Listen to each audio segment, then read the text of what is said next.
I'm very grateful to Eliza and to BACI for this invitation.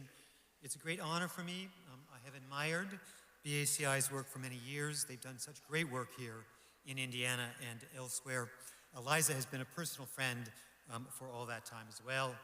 The CCD, my center down at Indiana University, is very proud to be co-sponsoring this event and to have partnered with BACI over the years. Now, as you can see, by the way I'm dressed this evening I'm Chin.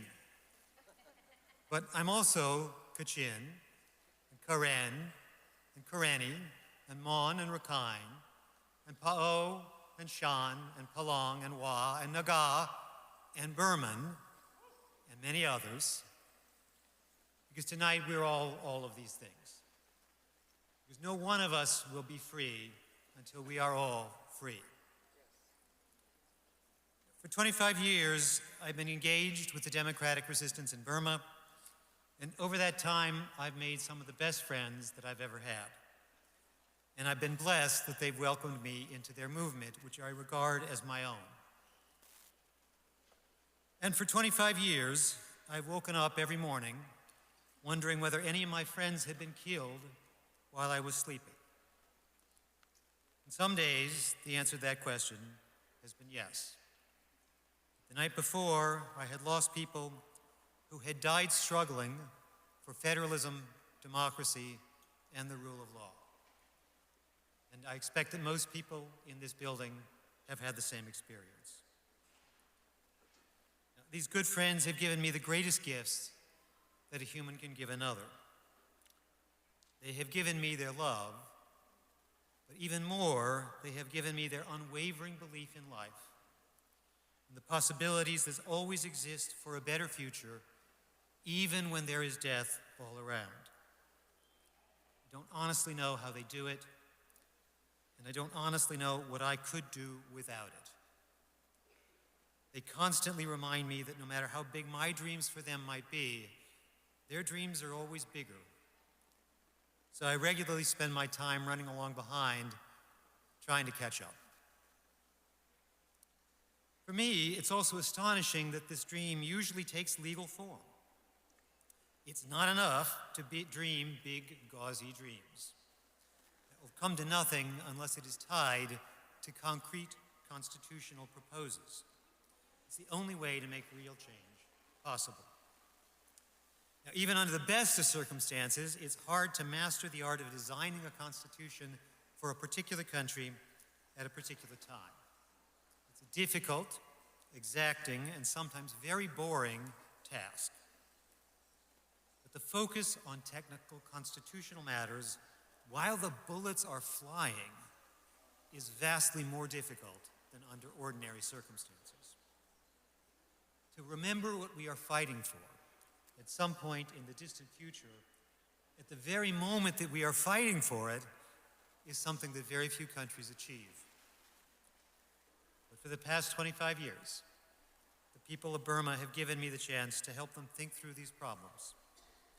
In workshop after workshop, meeting after meeting, here and in Thailand and in India, and sometimes in Burma, though against the will of the government, the people of Burma, I have watched the people of Burma focus their minds, their attention, and their hearts on the arcana that I have brought before them. And it often seems to me that their focus is a kind of prayer. They are so intent, so full of hope, that by giving of themselves in this way, they might be able to help their people make something better. All of this takes a special kind of strength, a special kind of discipline, and a special kind of love. I have worked all around the world, but my first and greatest love will always be Burma because of this quality.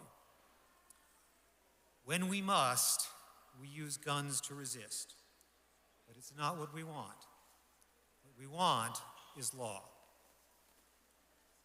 The Emperor Charlemagne famously never learned to write because his business was war, and it was one of his great sadnesses that he never learned to write. And when he got old, he tried to learn, but he never quite got the hang of it.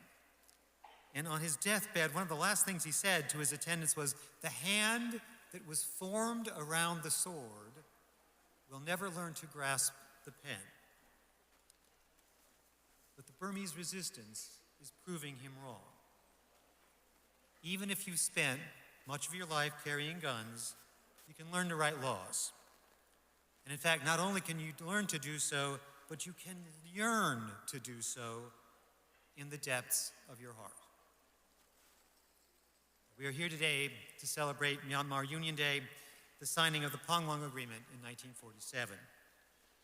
We can say, I think, that we all share a dream of union as articulated at Panglong.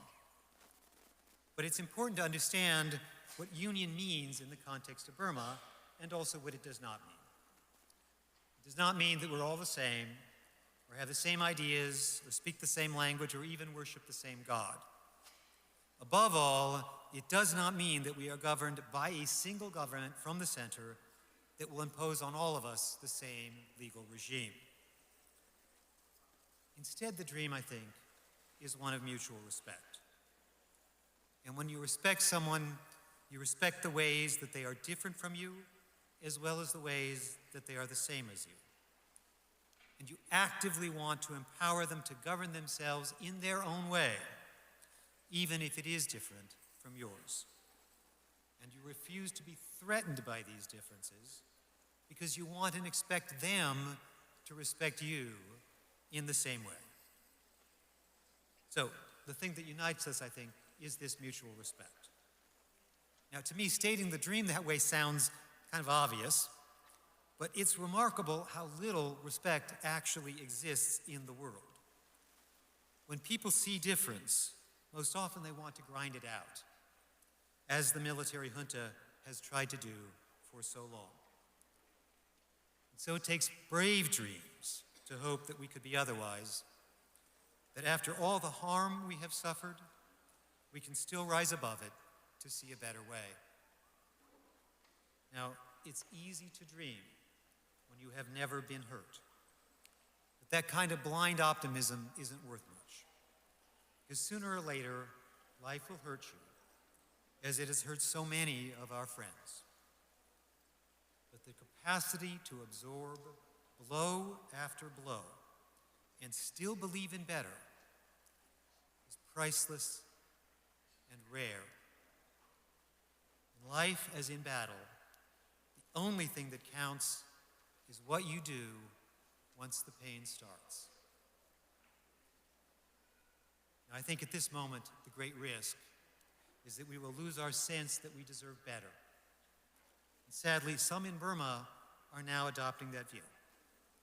They think that because the Tatmadaw will always be in charge, we should somehow adjust and adapt. We should figure out a way to do business with the regime. After all, how long can we keep up hope? How long can we retain our sense of outrage? How long can we hold the energy for the struggle? Simone Weil once wrote, "We are like horses who hurt themselves as soon as they pull on the bit, and we bow our heads, even lose consciousness of the situation. We just submit. Any reawakening of thought is then painful." Now, some will follow that plan. Their passion for justice and their hope for redemption will just subside, too worn to carry on. But we are here tonight to remember those who died in full possession of the dream of a better Burma.